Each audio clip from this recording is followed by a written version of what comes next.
Irmãos queridos, nós vamos abrir a palavra de Deus no livro de Atos dos Apóstolos, capítulo 17. Atos dos Apóstolos, capítulo 17.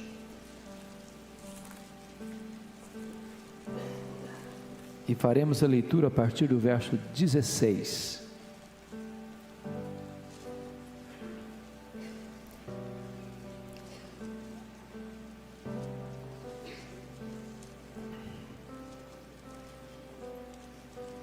O discurso de Paulo em Atenas. Enquanto Paulo esperava Silas e Timóteo em Atenas, o seu espírito se revoltava em face da idolatria dominante na cidade. Por isso dissertava na sinagoga entre os judeus e os gentios piedosos. Também na praça, todos os dias, entre os que se encontravam ali.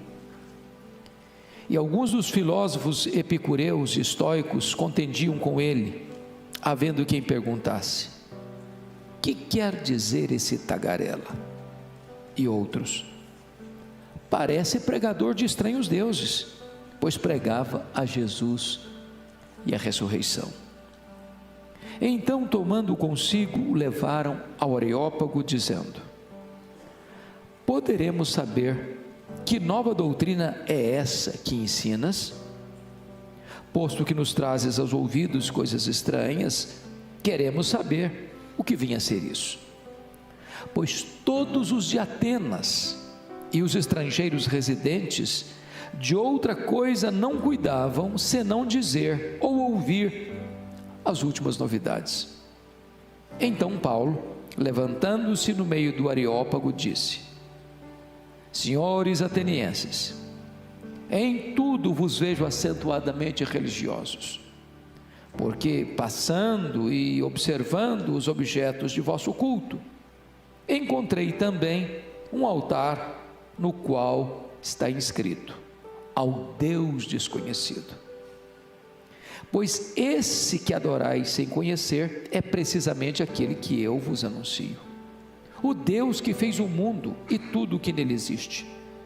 Sendo ele o Senhor do céu e da terra, não habita em santuários feitos por mãos humanas, nem é servido por mãos humanas como se de alguma coisa precisasse, pois ele mesmo é quem a todos dá vida, respiração e tudo mais. De um só fez toda a raça humana para habitar sobre toda a face da terra, havendo fixado os tempos previamente estabelecidos e os limites da sua habitação, para buscarem a Deus, se porventura tateando possam achar, bem que não está longe de cada um de nós, pois nele vivemos e nos movemos e existimos, como alguns dos vossos poetas têm dito, porque dele também somos geração. Sendo, pois, geração de Deus, não devemos pensar que a divindade é semelhante ao ouro, à prata ou à pedra, trabalhados pela arte e imaginação do homem. Ora, não levou Deus em conta os tempos da ignorância. Agora, porém, notifica aos homens que todos, em toda parte, se arrependam, porquanto estabeleceu um dia em que há de julgar o mundo com justiça, por meio de um varão que destinou e acreditou diante de todos, ressuscitando dentre os mortos. Quando ouviram falar de ressurreição de mortos, uns escarneceram, e outros disseram: a respeito disso, te ouviremos noutra ocasião. A essa altura, Paulo se retirou do meio deles. Houve, porém, alguns homens que se agregaram a ele e creram. Entre eles estava Dionísio, o Areopagita, uma mulher chamada Dâmaris, e com eles outros mais. Amém.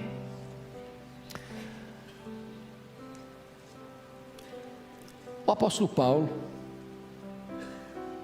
o que nós chamamos de o maior bandeirante do cristianismo, aquele que foi o paladino da fé, o maior pregador, evangelista, teólogo e plantador de igrejas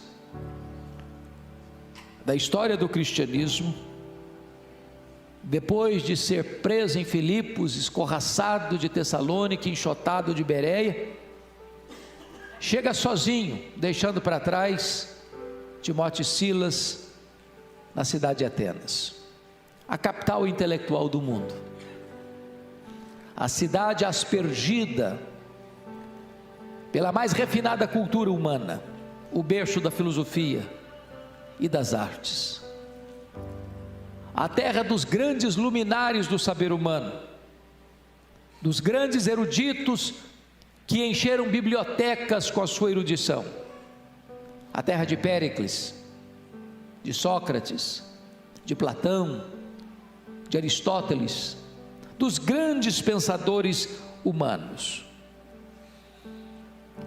E é curioso que quando Paulo chega nesta cidade encantadora, com seus belos palácios, com seus templos religiosos, com seus monumentos arquitetônicos de beleza singular, de uma riqueza esplêndida,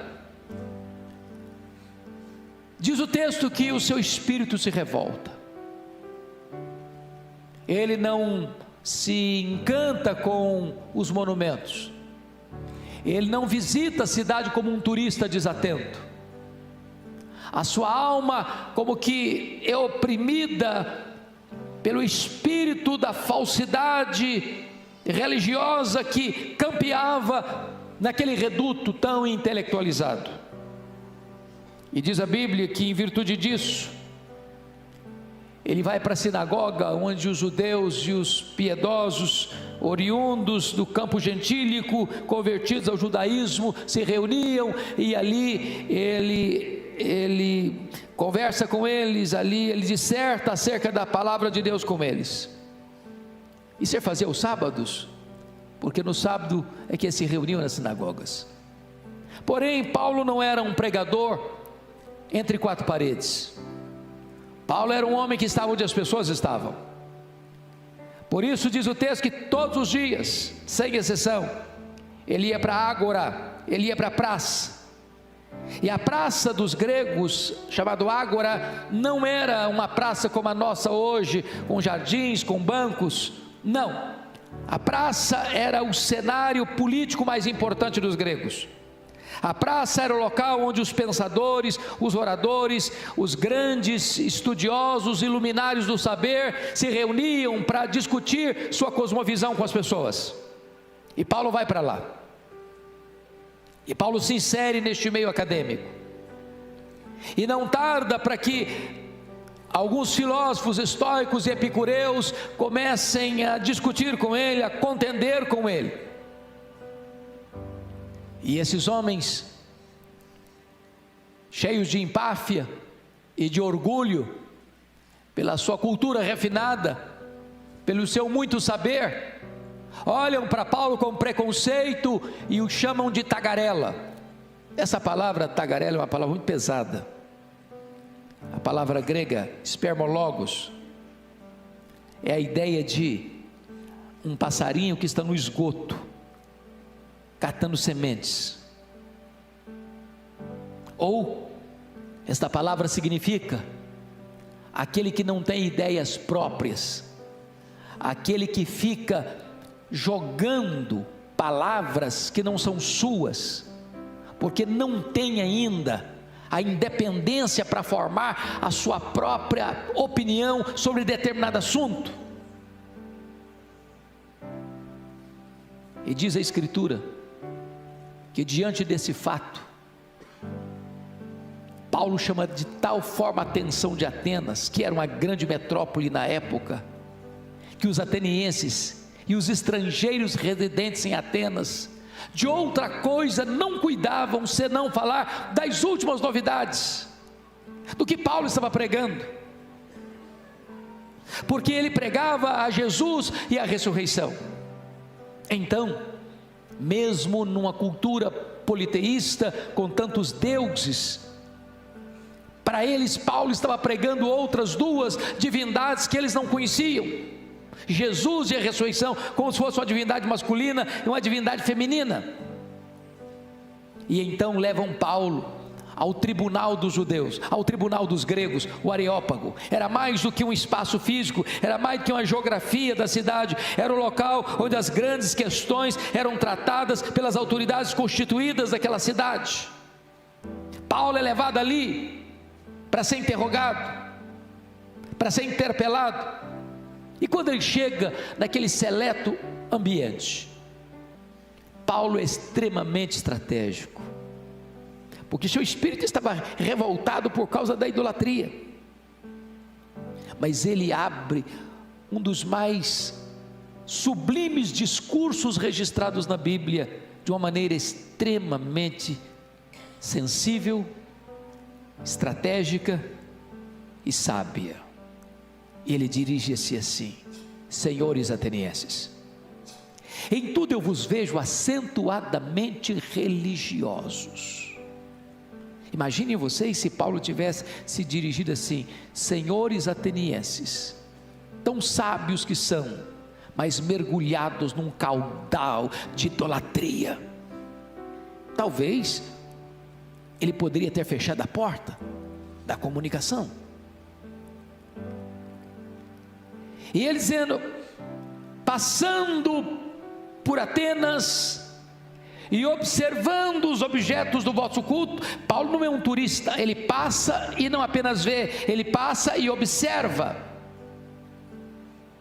Às vezes nós andamos pela cidade, irmãos, e nós olhamos, e nós tiramos fotos, e nós observamos a beleza dos monumentos, mas nós não observamos o que está por trás dos monumentos, o que está por trás da cultura, o que está por trás da religiosidade de um povo.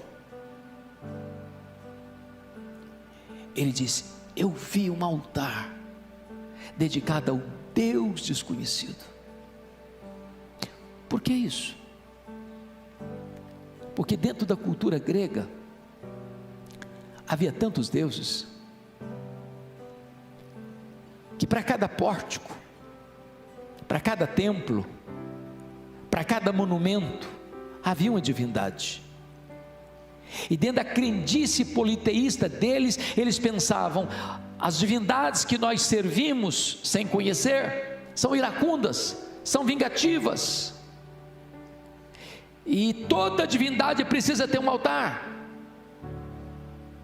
Mas eles pensavam: e se porventura nós tivermos esquecido alguma divindade, se erigirmos aqui algum altar, essa divindade vai nos punir. E eles então, com medo de correrem esse risco, levantaram um altar ao Deus desconhecido. E Paulo pega este gancho para falar para eles do Deus verdadeiro que eles não conheciam. E então Paulo começa a apresentar para eles o Evangelho. O que eu acho curioso, meus irmãos, é que passaram-se 20 séculos. São Paulo hoje, Rio de Janeiro hoje, Brasília hoje, Belo Horizonte hoje, Fortaleza hoje, ou as outras cidades e capitais do nosso país hoje, não são diferentes da Atenas do passado. Prestem bem atenção vocês. O mundo hoje, como naquela época, tem muito interesse por novidades, mas não tem interesse pela verdade. Se você percebeu, está escrito no versículo 21, pois todos os de Atenas e os estrangeiros residentes de outra coisa não cuidavam, senão dizer ou ouvir as últimas novidades. O mundo tem curiosidade para saber de novas novidades, de novas ideias, de novas propostas. Mas para esse mesmo povo, o Evangelho era considerado coisa estranha. Para eles, Paulo estava pregando coisa estranha. Para o Brasil ainda, o verdadeiro Evangelho é coisa estranha. Mais do que isso, para eles, o pregador era um tagarela. Para eles, o pregador, o apóstolo Paulo, era um tico-tico no fubá, que fica catando sementes aqui e acolá, mas que não tem ideia própria, que não sabe o que fala, que repete o que não entende. Para eles, o verdadeiro Deus era desconhecido. Agora eu pergunto a vocês, não é este o retrato do Brasil também? Não é este o retrato das nações desenvolvidas também? Onde o evangelho é coisa estranha, onde os pregadores são tagarelas, e onde as pessoas não conhecem o Deus verdadeiro. Pensem comigo, depois de 2000 anos, nós ainda parecemos com Atenas, noutro quesito. O mundo hoje, também como naquela época, é dominado por visões distorcidas. Primeira visão, ateísmo. Meus irmãos, esses filósofos que estão discutindo com Paulo aqui, que a Bíblia chama de epicureus, eles eram ateus. Eles não acreditavam em divindade nenhuma. Eles eram materialistas. Para eles a vida era o aqui e o agora. Para eles a vida era o prazer. A meta deles e a filosofia deles era esta: comamos e bebamos porque amanhã morreremos. Não tem vida depois da morte, não tem futuro, não tem eternidade. Agora olha os lugares mais intelectualizados do Brasil, percorra as universidades, percorra os corredores mais cultos do nosso país, percorra a academia, percorra as nações europeias, berço da cultura, e você vai ver que cresce assustadoramente o ateísmo no Brasil e no mundo. As pessoas estão buscando o prazer, as pessoas só pensam no agora, elas não pensam no amanhã, elas não pensam em Deus. Segunda visão distorcida daquela época e de hoje ainda, o panteísmo. Esses que são denominados aqui de estoicos, eles eram panteístas. A teoria de que tudo é Deus. Os estoicos acreditavam que a natureza é o corpo de Deus, e Deus é a alma da natureza, a mãe terra. Eles, além disso, eram fatalistas. Os estoicos acreditavam o seguinte: você não pode mudar o destino cego que foi imposto sobre a sua vida. Você tem que aguentar. É por isso que até hoje você está acostumado com a frase: o fulano de tal sofre como um estoico. Ele trinca os dentes e aguenta.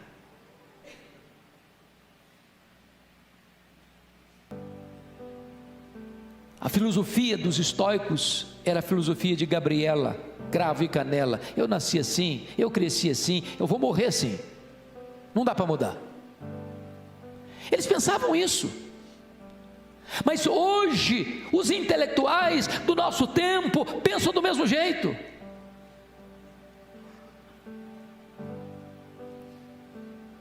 Pense comigo, como lá ainda hoje, eles eram politeístas. Meus irmãos, na época que Paulo visitou a cidade de Atenas, segundo Suetônio, havia mais de 30.000 estátuas dedicadas aos deuses. Isso levou Xenofonte a dizer que a cidade inteira de Atenas era um altar. Isso levou Plínio a afirmar que era mais fácil você encontrar um Deus em Atenas do que um homem. Isso levou Diógenes a satirizar com os atenienses, saindo certa feita, pleno meio-dia, sol a pino, com a lanterna acesa nas mãos.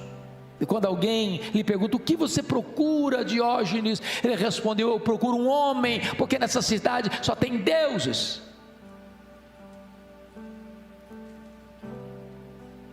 Era uma cidade politeísta, com muitos deuses. Agora olhe as nossas cidades, e você vai ver que o homem moderno hoje, contemporâneo, tem muitos deuses, que ele mesmo criou. É o seu dinheiro, é o seu sucesso, é o seu prazer, é a sua fama, é a sua glória, é o seu próprio nome. Quantos que hoje, a despeito da sua cultura, ainda se prostram diante de um ídolo? Olha a Índia, que tem mais de 30 milhões de deuses.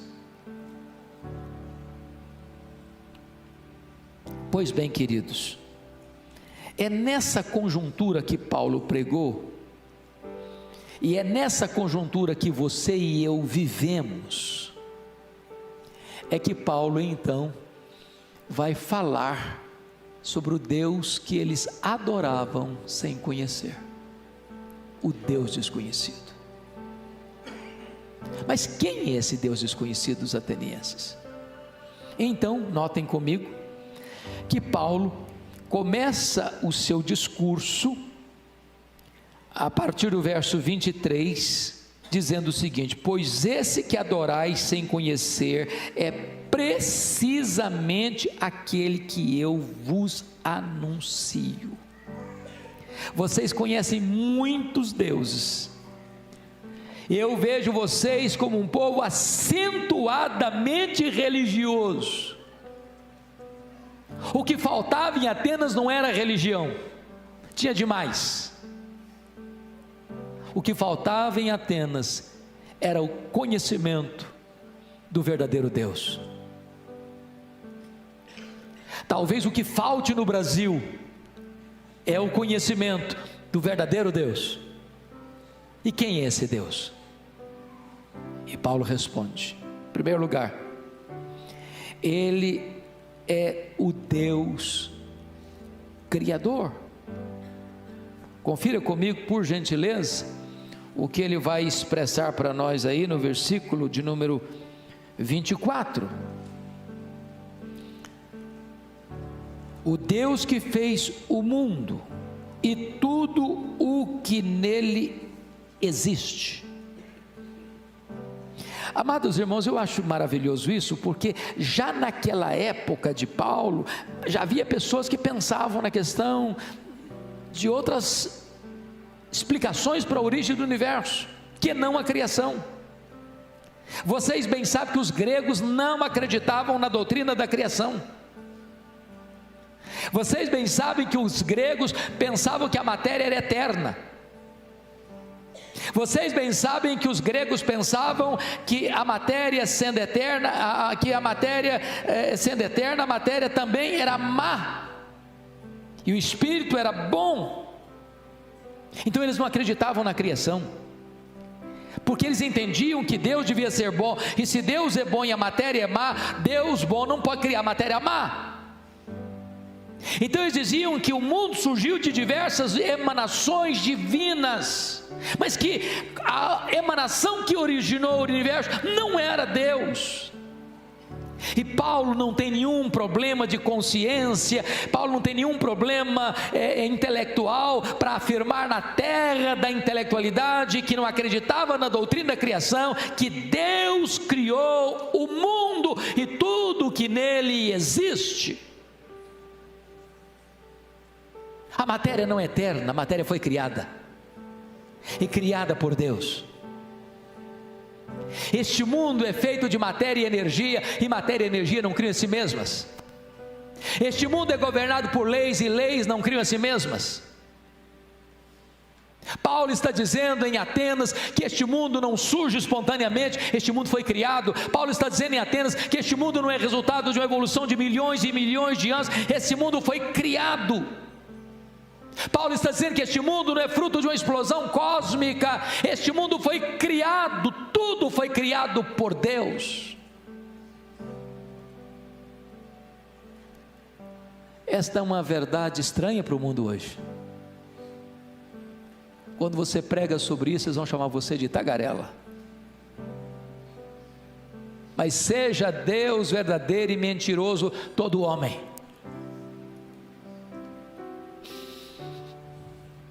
Certa feita, em virtude da perseguição da Revolução Francesa, que foi uma onda de ateísmo que invadiu e varreu a França, um desses emissários da Revolução Francesa chega numa cidade do interior e aborda um campesino assim: eu vim aqui hoje para fazer duas coisas. Primeiro, rasgar sua Bíblia. Esse livro é um livro ultrapassado. Uma pessoa informada não acredita mais nesse livro de capa preta. Segunda coisa que eu vim fazer aqui é queimar o templo da sua igreja, porque ter fé em Deus não faz mais sentido. Nós temos explicações necessárias para este mundo que está aí, fora de Deus. E o campesino respondeu com sobriedade absoluta: o senhor pode até rasgar minha Bíblia, o senhor pode até queimar o templo da minha igreja,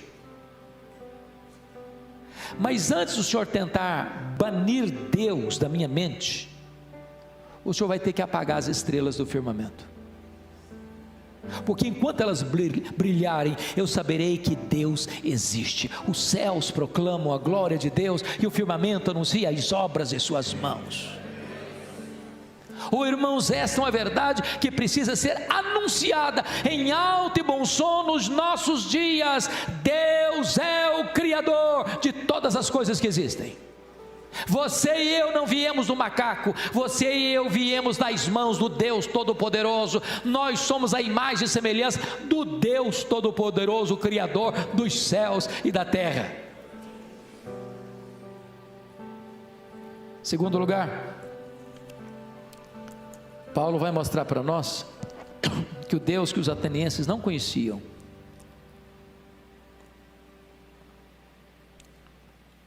é o Deus da providência. Confira comigo o que Paulo vai afirmar no versículo 25, na parte B. Pois Ele mesmo é a quem a todos dá vida, respiração e tudo mais. Agora confira o verso 28. Pois nele vivemos e nos movemos e existimos.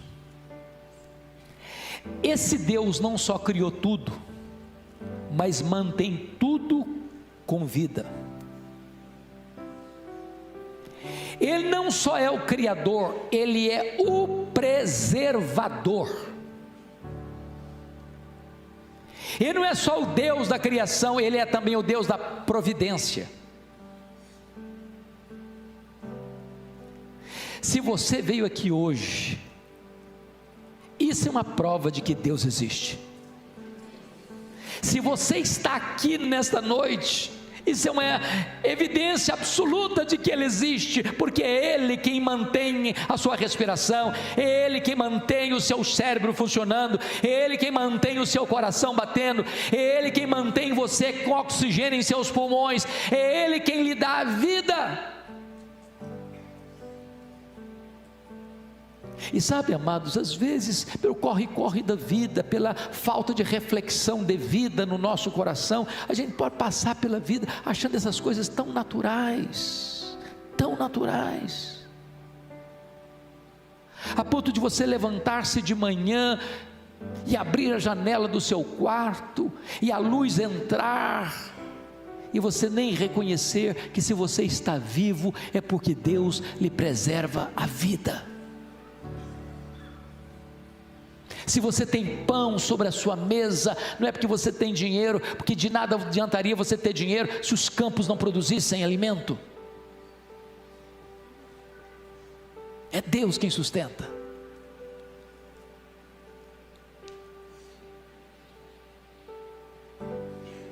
Mas, finalmente, Paulo vai dizer para os atenienses que o Deus que eles não conheciam é o Deus da salvação. Paulo pregava em Atenas a Jesus e a ressurreição. Eu acho curioso porque era outra coisa que eles não acreditavam. Os gregos não acreditavam em ressurreição. Para um grego, quando alguém morria, era como libertar a alma da prisão do corpo. Para um grego, ressurreição, voltar a alma para o corpo, era um retrocesso. Paulo se dirige aos epicureus que achavam comamos e bebamos porque amanhã morreremos e não tem mais nada. Ele está dizendo, tem sim, tem ressurreição, tem sim, tem juízo final, tem sim, tem acerto de contas com Deus. E Paulo então vai mostrar para os atenienses, que se julgavam os donos do saber, que eles estavam mergulhados num caudal de ignorância espiritual, dizendo o seguinte: Deus agora ordena que todos em toda parte se arrependam, se arrependam. E o que é arrependimento? Arrependimento tem 3 elementos fundamentais e nós precisamos entender isso. A palavra metanoia significa mudar de mente. Segundo, sentir tristeza segundo Deus. Terceiro, dar meia volta. Você está caminhando para cá, você agora caminha para cá. Você vira as costas para o pecado e se volta para Deus. Se não houver a convergência desses 3 elementos, razão, emoção e volição ou vontade, não teve arrependimento. Eu ilustro. Pensem comigo na diferença entre Judas Iscariotes e Pedro. Judas traiu, Pedro negou. Judas conseguiu dar 2 passos dos elementos do arrependimento. Ele reconheceu que estava errado, declarou que estava errado, trair sangue inocente. Ele sentiu tristeza, ele devolveu o dinheiro, ele não quis saber de que é o dinheiro mais, mas ele não completou o ciclo do arrependimento, ele não deu o último passo do arrependimento, que é voltar-se para Deus. O resultado foi o suicídio. Isso é remorso. Pedro reconheceu o seu erro, sentiu tristeza pelo seu erro, mas ele voltou-se para Jesus. Ele fechou o ciclo do arrependimento, foi perdoado e foi restaurado. Talvez você pergunte, mas de que devo me arrepender? Não apenas daquilo que você faz, mas de quem você é. A Bíblia diz que todos pecaram e destituídos estão da glória de Deus. O melhor de nós aqui, com as suas justiças mais belas aos olhos dos homens, não consegue, o melhor de nós não consegue o favor de Deus pelos seus próprios méritos, porque as nossas justiças não passam de trapos de imundícia aos olhos dele. É preciso que você se arrependa. A grande manchete do Evangelho é: arrependei-vos. Esta foi a mensagem dos profetas, esta foi a mensagem de João Batista, esta foi a mensagem de Cristo, esta foi a mensagem dos apóstolos, esta é a mensagem da igreja: arrependei-vos. Mas por que arrepender-se? Porque o texto diz: porque haverá um dia de juízo. Esse dia já está determinado, o juiz já está escalado, e todos nós vamos ter que comparecer lá. E a não ser que você se volte para Cristo e creia nele, não haverá a mínima chance ou a menor esperança de você ser perdoado e salvo.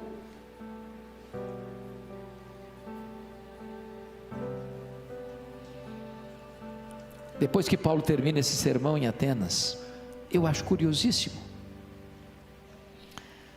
porque o seu auditório se divide em 3 grupos.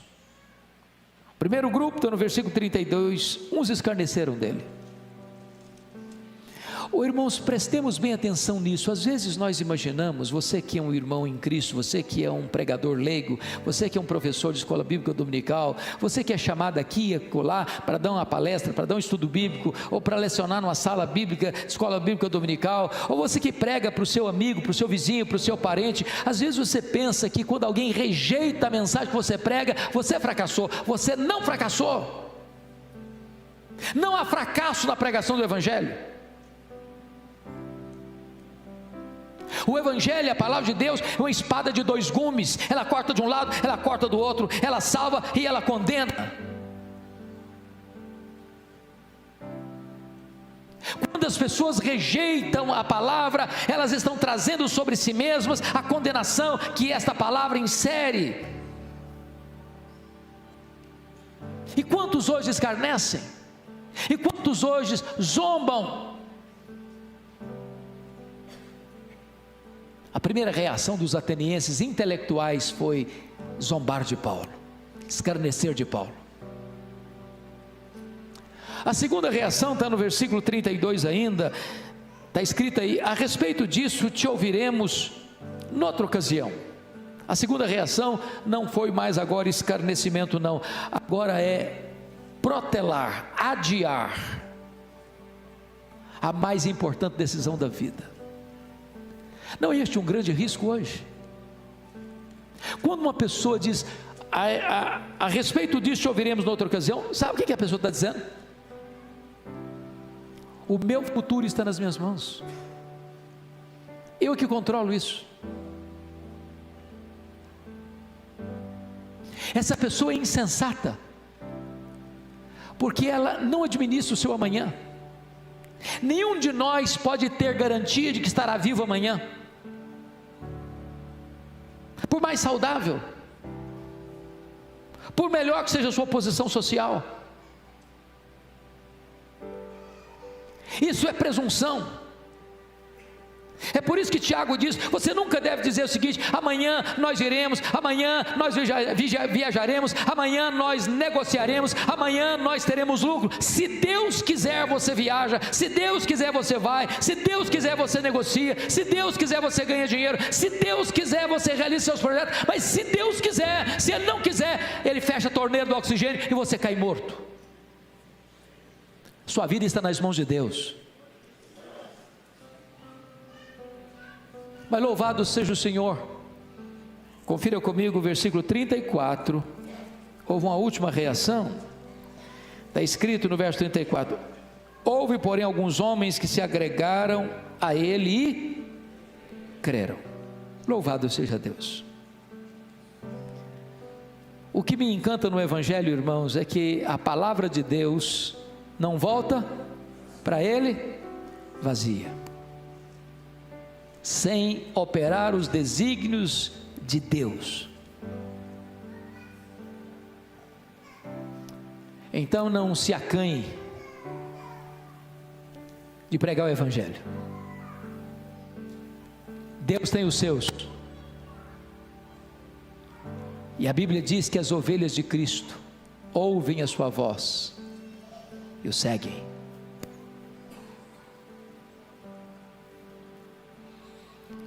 Eu não sei como é que você entrou aqui hoje. Pressuponho que todos que entraram aqui já são irmãos em Cristo, mas eu não sei.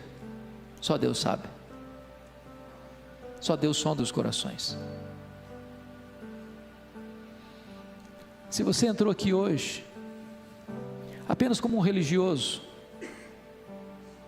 Se você entrou aqui hoje e ainda não se arrependeu dos seus pecados, se você entrou aqui hoje e não está preparado para ter um encontro com Cristo, diante do seu grande tribunal, para dar conta da sua vida, eu quero convidar você hoje para vir a Jesus, para confiar nele, para ser perdoado por ele, para receber dele a vida eterna. Não é sábio deixar isso para amanhã. Os atenienses pensaram que teriam outra ocasião. Eu não sei se aquelas pessoas tiveram outra ocasião. Eu não sei se você terá outra ocasião. Por isso, hoje é o dia da salvação. Hoje é o dia oportuno. Nós vamos orar. Curva sua fronte, por favor.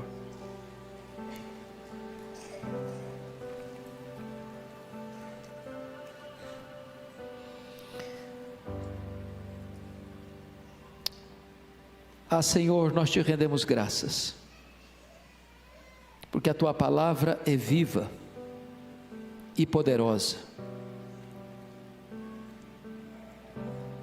Mesmo num ambiente tão hostil como Atenas, a tua palavra diz que alguns creram. O que nós te pedimos nesta noite, ó Deus, é que se alguém entrou aqui hoje, nesta casa, que ainda não se rendeu totalmente aos pés do Salvador, que esta seja uma noite de salvação,